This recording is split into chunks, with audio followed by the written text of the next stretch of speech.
Friends, जो हमारे तिपरा मोथा के वॉरियर्स हैं, हमारे तिपरासा लोग हैं।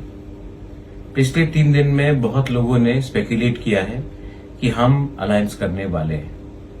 मैंने पहले भी कहा था और आज भी मैं कह रहा हूं कि जब तक हमें राइटिंग में गवर्नमेंट ऑफ इंडिया नहीं बोलेगा कि हमारा डिमांड को कॉन्स्टिट्यूशनल सोल्यूशन को आप पूरा करेंगे, मैं अलायंस नहीं करूंगा।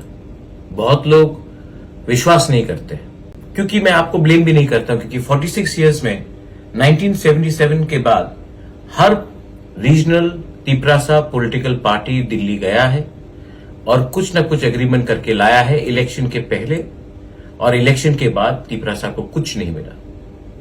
मैंने पहले से कहा था और आज भी कह रहा हूं कि no compromise on our demand. मैं दिल्ली गया, हम लोग सब दिल्ली गए, हमने उनका बात सुना। अगर हम नहीं जाते तो बोलते कि बुलाने के बाद भी नहीं गए, हम गए, अच्छे तरीके से उनका बात सुना और मेरे दिल में एक बात क्लियर है कि उन्होंने राइटिंग में कुछ नहीं दिया है।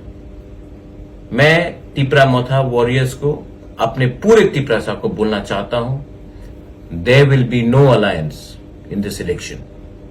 आज हम लोग अपना कैंडिडेट नाम डाल रहे हैं और ये बात पूरा क्लियर हो गया है। मीडिया मुझे फोन करके तंग ना करे, मैं अलायंस नहीं कर रहा हूं। मैं इस इलेक्शन में फाइट करूंगा और उनको हराने के लिए फाइट करूंगा जो हमारे डिमांड के खिलाफ है।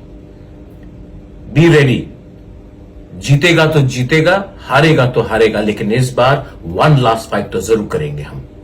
बेलाइनो हम बाय खुलूंगा।